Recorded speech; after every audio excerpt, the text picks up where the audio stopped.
एक गांव में एक सरपंच जी रहा करते थे जो आती जाती औरतों तो उल्टा सीधा बातें कहते और छेड़ते। लेकिन सरपंच होने के कारण कोई भी आदमी की हिम्मत नहीं होती थी उनके ऊपर उंगली उठा सके। एक दिन उनके यहाँ सीमा नाम की एक औरत आती है। सरपंच जी, भाभी जी नहीं है क्या? मुझे जरा 1 किलो चीनी दे दीजिए, मेरे यहाँ खत्म हो गई है। जब आ जाएगी तो मैं आपको लौटा दूंगी। अरे जाने मन, तुझे चीनी क्या, मैं तुझे आधी जायदाद दे दूंगा। तू मेरा साथ तो दे, एक बार हाथ तो कर दे।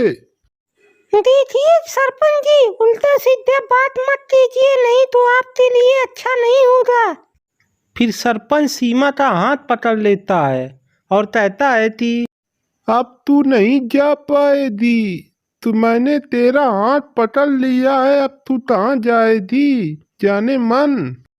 देखिए सरपंच जी, मेरा हाथ छोड़ दीजिए, नहीं तो आपके लिए अच्छा नहीं होगा। मैं चिल्लाकर पूरे गांव तो इकट्ठा कर लूंगी। ऐसे ही सीमा का सरपंच हाथ छोड़ता है, वैसे ही सीमा वहां से बाहर निकलती है और गांव वालों के सामने रो रो कर कहती है कि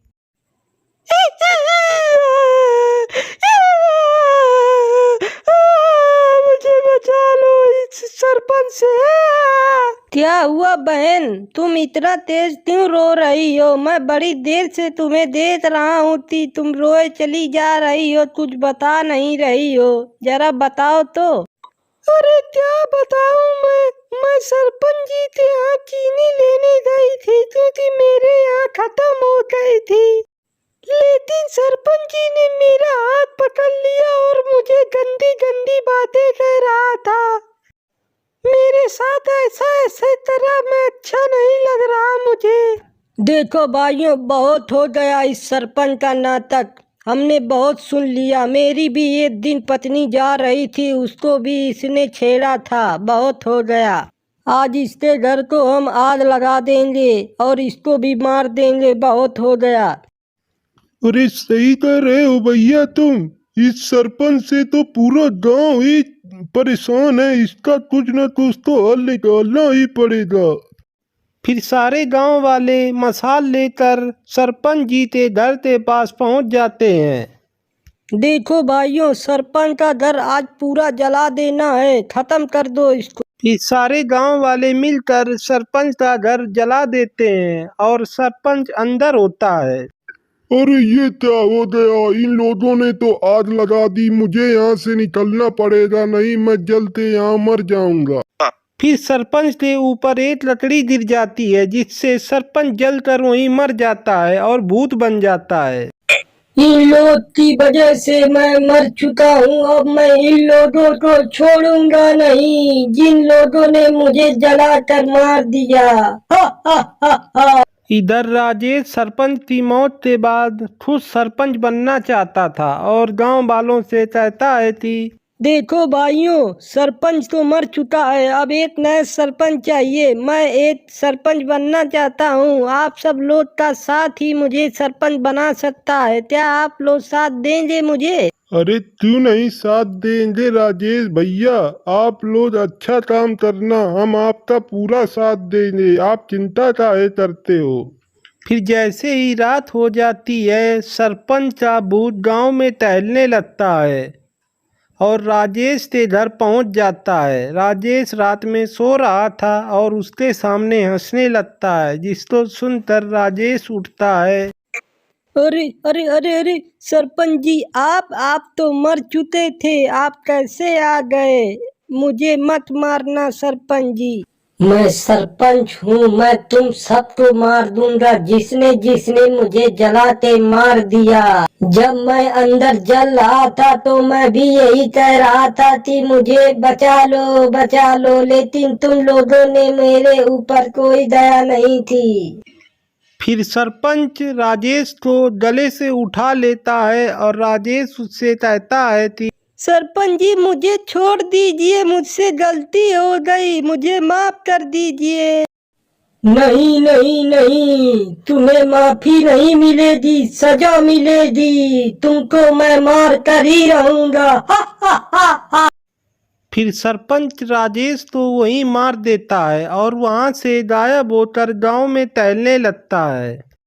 रास्ते में राजेश का दोस्त रामू भी मिल जाता है। रामू के सामने सरपंच जी की आत्मा तुरंत आ जाती है और कहती है कि अरे ए बबुआ, तुम कहाँ जा रहे हो? अब तो तुम्हारी मौत आ चुकी है। मैंने भी ऐसे ही माफी मांगी थी, लेकिन तुम लोगों ने मुझको नहीं छोड़ा। हा हा हा। अरे सरपंच जी, मुझे छोड़ दीजिए, मेरे गले में बहुत लग रहा है, छोड़ दीजिए। मैं राजेश के कहने में ऐसा कर रहा था, मैं बहकावे में आ गया था, मुझे माफ कर दीजिए। फिर सरपंच का भूत रामू को भी वहीं मार देता है और वहां से गायब हो जाता है। फिर अगले दिन राजेश और रामू एक पेड़ पर लटके मिलते हैं, जिसको देखकर दो मुस्लिम आदमी कहते हैं कि अरे देख अब्दुल भाई, सरपंच दी देखो कैसे पेड़ पर सो रहे हैं, उनका चेला भी सो रहा है, देखकर हंसी नहीं रुक पा रही है। अरे अली भाई, क्या बात कर रहे हो? ये मर चुके हैं, ये सो नहीं रहे हैं, तुम क्या बात कर रहे हो? ये दोनों का हाल तो ऐसा ही होना था, क्योंकि सरपंच जी को इन लोगों ने जलाकर मार दिया, इस वजह से उनकी आत्मा ने ही इनको मारा होगा। फिर एक रात सरपंच रूपाली नाम की एक औरत के घर के बाहर से उसको देखता है और उसको मन में लालच आ जाता है कि मैं इसको उठाकर अपने अड्डे में ले जाऊंगा। और रूपाली को उठाकर वह अपने अड्डे में ले जाता है। फिर रूपाली सरपंच से कहती है कि अरे सरपंच जी, आप तो मर चुके थे, तो आप कैसे जिंदा हो गए? आप मुझे यहाँ कहाँ ले आए हैं? देखो रूपाली, जो मैं जीते जी नहीं कर पाया, आप करूंगा। तुमको कौन बचाने आएगा, मैं यह देखता हूँ। गांव वाले तो आ ही नहीं सकते, क्योंकि मेरी शक्तियों के सामने टिक ही नहीं सकते। अब मैं नहीं तुमको छोड़ूंगा। हा हा हा हा। फिर रूपाली हनुमान चालीसा पढ़ने के लिए बैठ जाती है और हनुमान चालीसा पढ़ने लगती है। जय हनुमान ज्ञान गुण सागर, जय कपीस तिहि लोक उजागर, राम दूत अतुलित बल धामा। फिर हनुमान जी वहाँ प्रकट हो जाते हैं और पूरा हाल चाल हनुमान जी तो रूपाली बताती है कि मुझे बचा लीजिए इस सरपंच के भूत से। फिर हनुमान जी सरपंच के भूत को समझाते हैं, देखो सरपंच, इस लड़की को छोड़ दो, वरना तुम्हें मैं आज धूल चटा दूंगा। तुम इस दुनिया के नहीं हो और तुम अपनी दुनिया में वापस चले जाओ। एक पूंछ वाले बंदर, तू मुझसे क्या लड़ेगा? मैं तुझको तो हरा ही दूंगा। हा हा हा। मैं इस औरत को छोड़ूंगा नहीं। हा हा हा। फिर हनुमान जी अपने गदा से एक वार करते हैं, जिससे सरपंच की आत्मा सीधा परलोक पहुंच जाती है। हनुमान जी, आपने मेरी रक्षा की, नहीं तो मेरा क्या होता? आपका बहुत बहुत धन्यवाद। जब जब मुझे कोई अच्छे मन से पुकारेगा तो मैं अवश्य यहाँ प्रकट हूँगा। फिर हनुमान जी वहाँ से गायब हो जाते हैं और रूपाली खुशी खुशी अपने घर चली जाती है। तब से सरपंच का भूत कभी भी गांव में नहीं आता।